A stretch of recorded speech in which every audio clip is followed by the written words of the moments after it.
points to perceived lack. The flesh always points to something that's missing, something that's good that we don't have, something that's being withheld from us. So the question, I'd like us to change the narrative a little bit. So what did Satan come and attack? Their flesh. See, temptation cannot put something in you that isn't already there. Here's the illustration I always use. Temptation is not seed, it's fertilizer. Meaning, temptation can't make something grow in you that hasn't been there before. Temptation will fertilize whatever you've been trying to hold down or hide. That's why the scripture said, it's why Jesus said, out of the abundance of the heart the mouth speaks. Your words reveal what's living in you, so does our temptation. Don't we all have things that are tempted? The person next to you is tempted by, it doesn't bother you at all.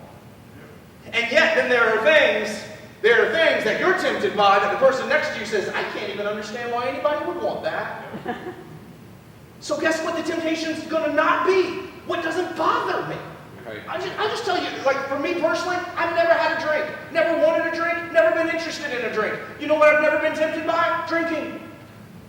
It's not something, I've never had a sudden urge to pull into a bar as I'm on my way home. It's never ever happened. Why? Because it's not in me. But there is stuff in me. And that stuff that's in me, I've had sudden urges. I've had times where my mind seems to go to places like, how could it be there? Why would it be there? We're all the same, but what we need to understand is, if you're experiencing temptation, it's because there's some fleshly part that has yet to be healed. Temptation is not sin. Temptation tries to lead us to sin. So don't be ashamed of your temptation. Be bold about it. If I'm being tempted, there's something in me that needs to be put to death. There's some flesh that needs to be dealt with. There's something I need to be working on and acknowledging and confessing and submitting to God. Don't hide your temptation.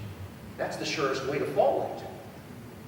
But if we deal with it head on, spirit to flesh, we might just overcome it before it ever even gets a chance